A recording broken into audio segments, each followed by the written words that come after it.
Today, Mark Cuban is the name that struggling entrepreneurs chant in their every breath.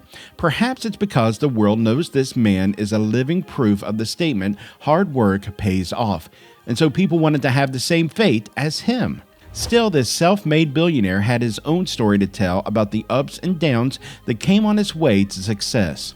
So let's unveil the tale of Mark Cuban, the man who turned his passion into a successful career. The successful businessman of the future was born in July 1958 in Mount Lebanon, Pennsylvania.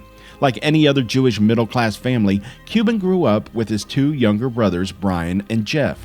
His mother, Shirley, was a great homemaker, while his father was a worker in an automobile upholstery store. Time passed and the infant turned into a cute 12-year-old boy. At that time, the young Cuban expressed his desire to have an expensive pair of shoes and asked his father for the money. Instead of fulfilling a child's need, Cuban's father gave him a memorable answer that opened up the gates to new ideas in Cuban's mind.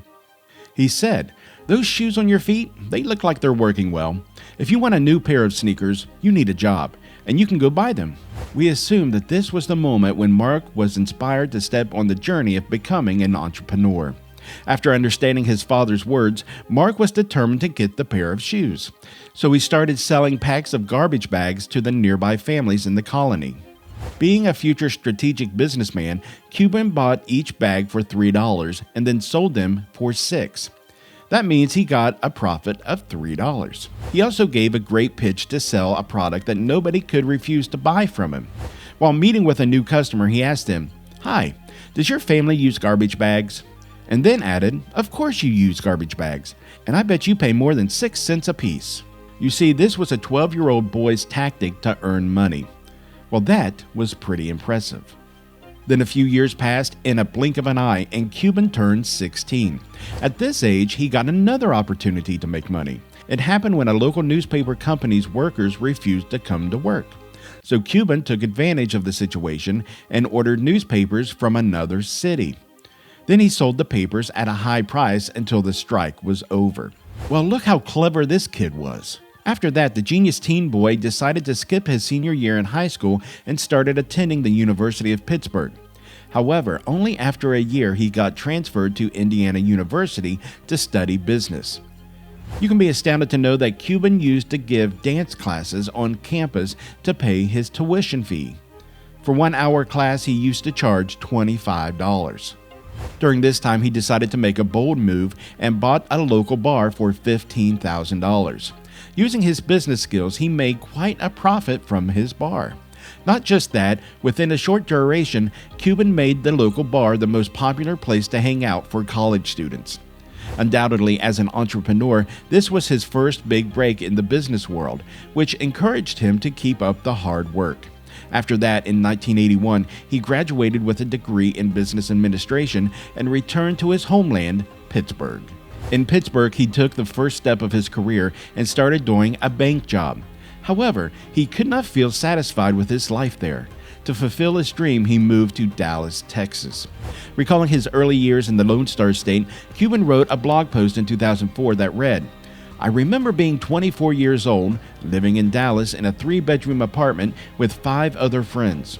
I did not have my own bedroom, so I slept on the couch on the floor depending on what time I got home.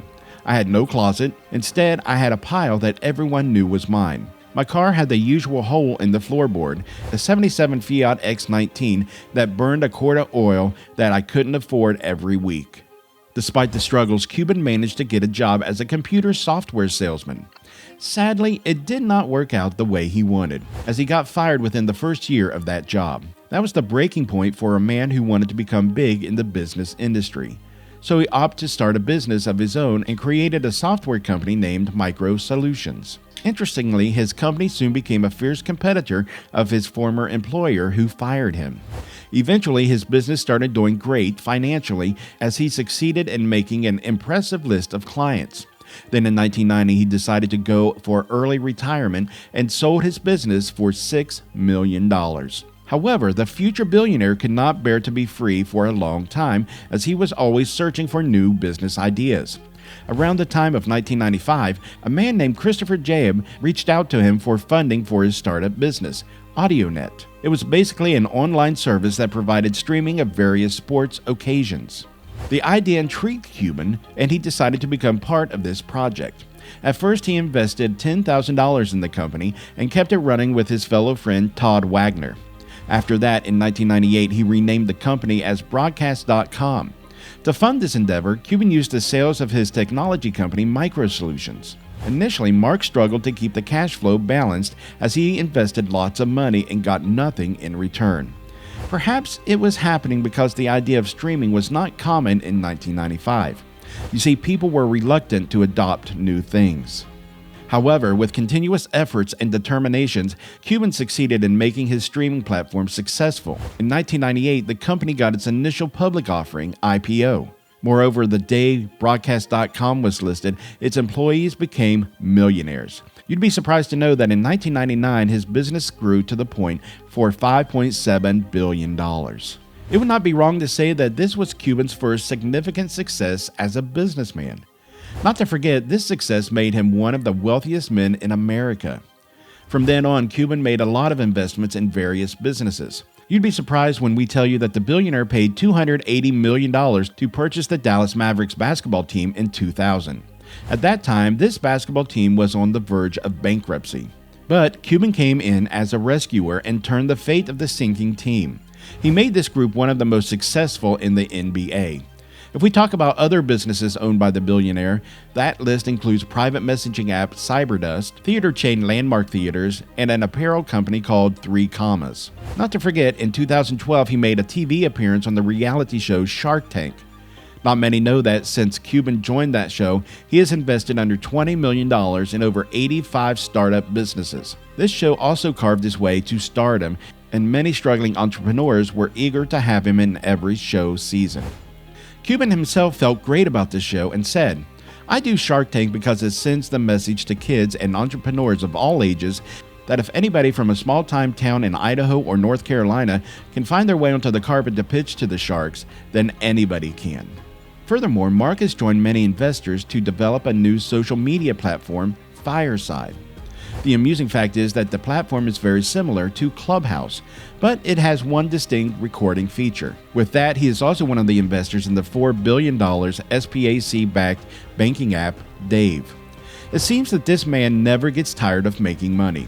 Mark Cuban is sure making mountains of cash with the hit TV show, more than 85 investments, a progressive profit from a basketball team, a banking app, and a social media platform under process. We estimated that his net worth has grown to $4.7 billion. Now that's a huge sum.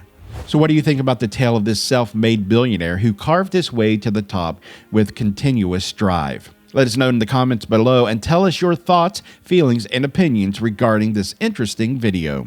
We hope that you had a great time watching the video, and we'll see you in our next video.